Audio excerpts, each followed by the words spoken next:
Welcome in the 6th episode. Today we will add another scriptable object into our game to hold all of the data for the alphabet. If you did not subscribe to this channel yet, please consider to do so.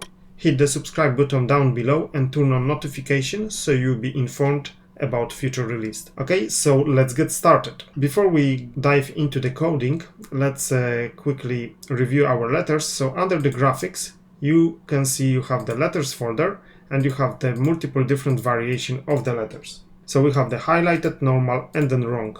So at the beginning of our game, we want to use the normal letters to actually stack up all of the data from our board data object.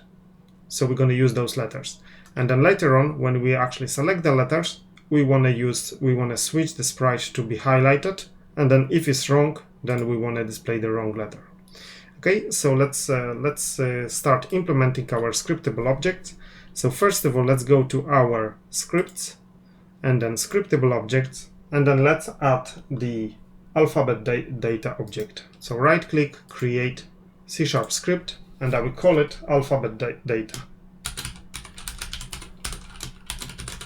Alphabet data. Let's open this the alphabet data class, and then right at the top, let's add few attributes. So the first one will be system.serializable, and then create asset menu. Okay, and then we need to inherit from the scriptable object, not from the mono behavior. So let's replace it with the scriptable object. And now we can remove our start and the update function because we won't need it. And then inside this class, let's add another class. So first of all, I will put the attribute system.serializable, and then let's put the public class, and then I will call it letter data. Letter data, okay? And in this class will hold two variables. First one will be public string letter, and then public sprite image. Okay, and down below we want to create few lists. So first one will be public list of the letter data, and this will be alphabet plain. Alphabet plain will be equal to new list of the letter data. Okay, and now let's duplicate this list, and we want to have the same list, but we want to have the alphabet normal. Let's duplicate it again, and we want to have the alphabet highlighted, and then duplicate it again, and we want to call it alphabet wrong. So we will create different list for different variation of the letters. Okay, let's save everything now, and let's switch back to Unity.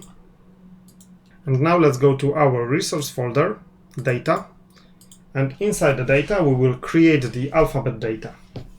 So right click, create alphabet data, and I will call it the game alphabet.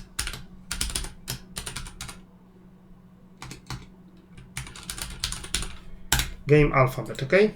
And as you see, our lists are displayed in the normal way, which is going to be very hard to actually drag and drop our sprite. So in order to make it a bit easier to actually use this UI, I will create a custom inspector. So let's go to the editor folder, and then let's right click, create C# script, and I will call the script alphabet data drawer.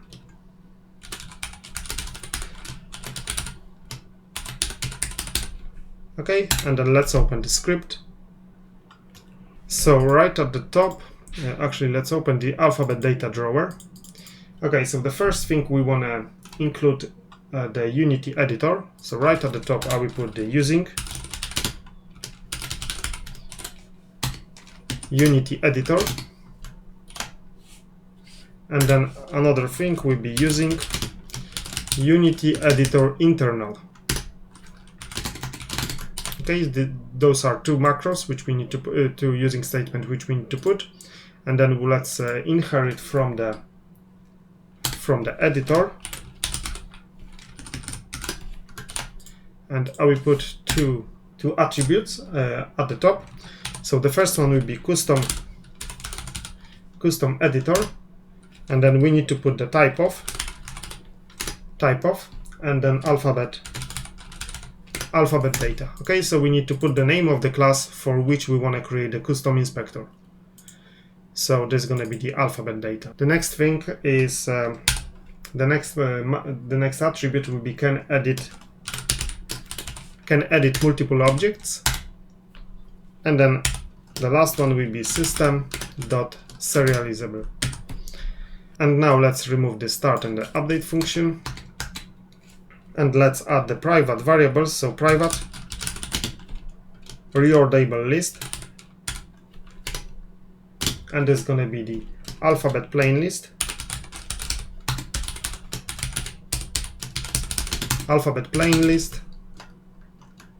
and let's actually duplicate it multiple times. So we want to have the alphabet plain list, then we want to have the alphabet normal list, and then alphabet highlighted list, and then alphabet wrong list. Okay, so we want to create the same amount of lists as we have in our scriptable object class, and then let's add function. So first function will be private void, and then on enable.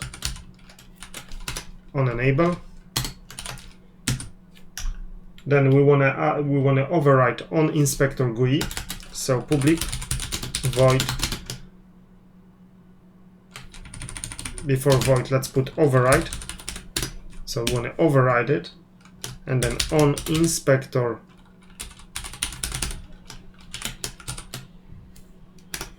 GUI. So we want to override this function, and then right at the bottom I will add the private function. So private void initialized reordable list.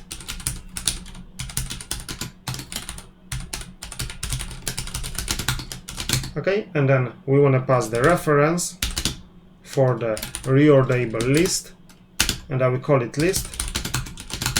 Then we want to pass the string for the property name. Let's put this name with the capital letter, and then string for the list label.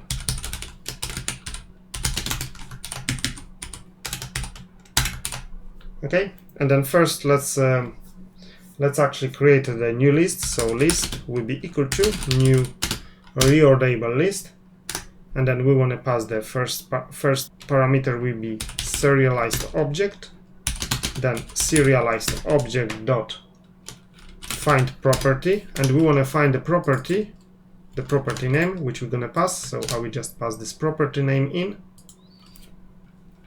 and then let's move to the next line, and then let's put true. So we want to be able to drag, so we put true. We want to display the header, so true. Then we want to display the add button, and we want to display the remove button. Okay, so these parameters which we need, and then let's put list dot draw header callback. So let's create the callback. So I will create the lambda function. We will pass the rest, which will be rectangle, and then let's put, okay, so this is going to be the lambda function, and let's put the editor GUI dot label field rect, and then list label. Okay, so this is our lambda function. Then let's cache the list. So var L will be equal to list We need to do that in order to pass to use this list inside the lambda function, because lambda function cannot use the reference type. Okay, so if you pass anything by reference, you need to cache it. You need to basically make a copy of it inside the function. So let's put list dot draw element callback will be equal to, and then rect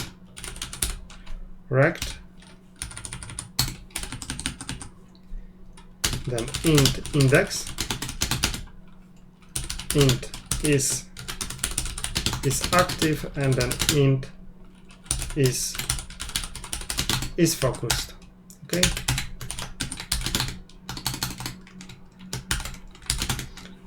I forgot this.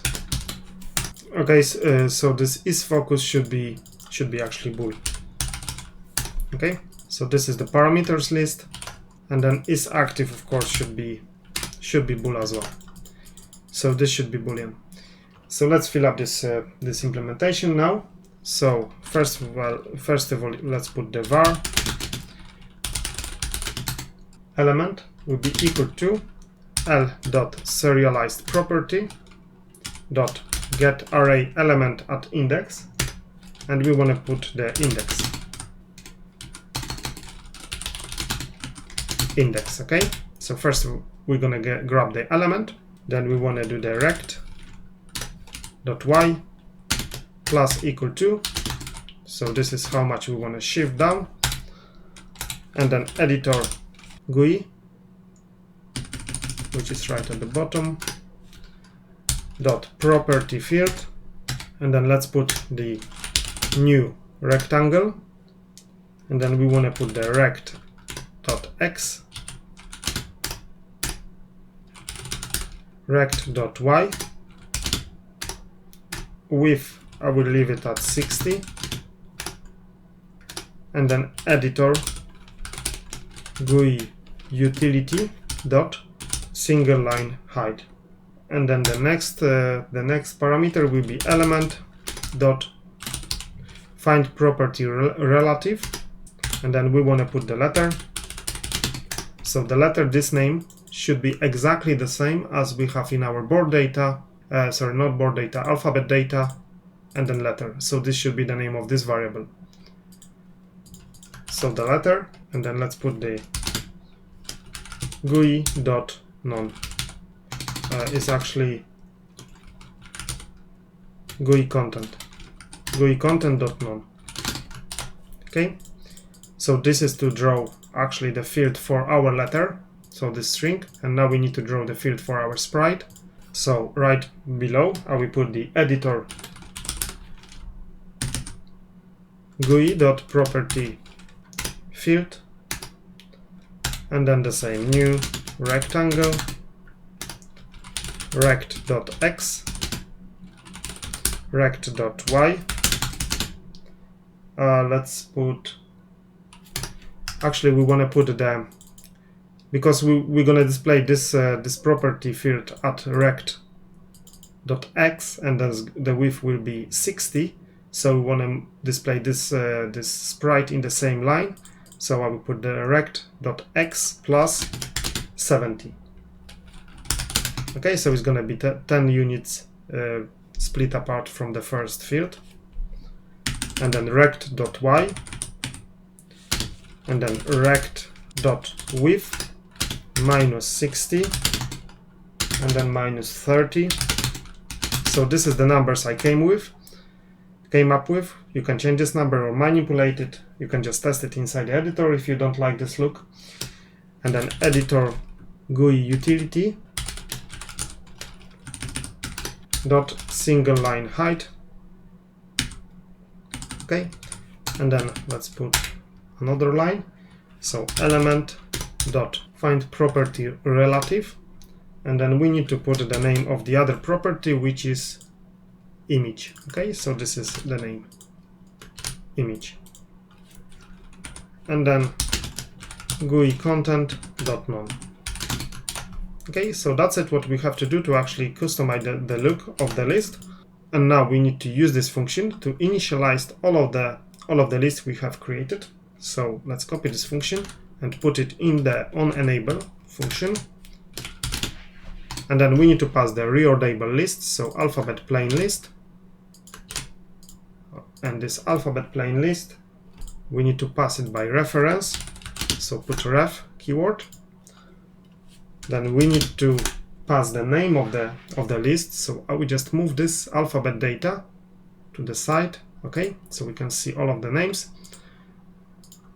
So let's open this apostrophes, and then alphabet plain list is gonna be the name is alphabet plain, so I will just copy exact name of the list from the class. Make sure you do that. And then next one will be the displayed name, so I will just open this. Sorry, we're just gonna move this one here, and I'm just gonna make the space between. Okay, so let me just actually reorder so you can see everything. Okay, so this is the initialization for the first list, then the second list, third and the fourth. So I'm just gonna duplicate this line, and I'm gonna replace the alphabet plain with the alphabet normal list. And then instead of this plain, I'm just gonna copy this normal, paste it here, and then make a space. And then I will do the same for the rest of the list, so highlighted. The highlighted will be the highlighted list, and then alphabet highlighted space, okay? So as you see, it's just exactly the same. And then the last one will be alphabet wrong list. Make sure you call this function for every single list, otherwise the list will not be created and you will have the error. So I have initialized all of the list now, as you see, and now we need to just complete this on inspector GUI. So this will be very simple function. So inside our on inspector GUI, first of all, let's call the serialized object dot update, and then we need to call this alphabet plain list dot do layout list. And then we need to do the same we need to call this function for every single list. So alphabet normal list dot do layout list, alphabet highlighted list dot do layout list, and alphabet wrong list dot do layout list. Okay, and then after we call this for every single list, we want to put the serialized object dot apply modified properties. Okay, and that's it for this class. So once you implement everything like that, we should have a better looking list and easier to maintain. So save everything, and I'll move this alphabet data back to the normal view, and then go back to Unity. And let's see what this script will produce. So now if you go to our data folder, resource data, and click on the game alphabet, as you see, our list looks much better. We don't have to we don't have a collapse header or anything like that. You can simply just press the small plus and then add another letter. Okay, so this is going to be very handy. So now we need to fill up this list. So I will just lock this list, so press this small padlock so you will not miss it. And then let's first of all alphabet plain. So let's fill up this alphabet plain list first. So go to the plain folder, and as you see, you have all of the letters in. We need to actually do it by hand, so I will just add a few